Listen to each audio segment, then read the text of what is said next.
the yin, there's the yang, and the Beauty's in the swings eye and the of the roundabout. beholder. Absolutely. There you go. Glenn's in Broadmeadows. Good afternoon, mate. Yeah, good afternoon, guys. I just want to say how disappointed I am today with the Tasmanian state government. They've done a massive backflip.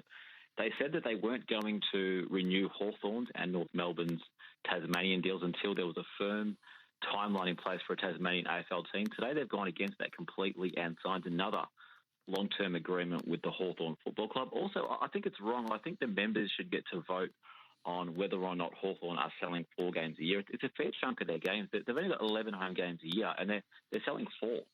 Are you a Hawthorn member, Glenn? I'm actually a North Melbourne member, and I'm annoyed too about the fact that there's games that I can't attend because they're being sold to Tasmania. But and my other point...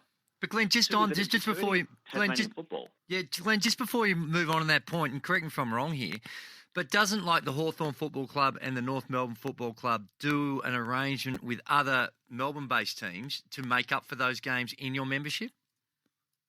They do, but my issue is the fact that I like to go to home and away games in Melbourne. So right. Those 4 games, people who do what I do, of course, they can't attend those 4 games unless they spend hundreds of dollars to fly into state. So I think the members should have a chance to vote on, do you want to vote? Do you want to sell 4 games? And if the members say yes, so be it. But the other issue is North Melbourne and Hawthorn are going to be voting on whether or not Tasmania get a team. Now, it's now in Hawthorn's interest and North Melbourne's interest to vote no.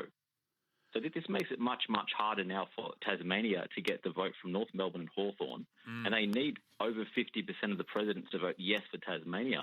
And to me, the AFL is almost trying to extort a stadium out of the Tasmanian taxpayer.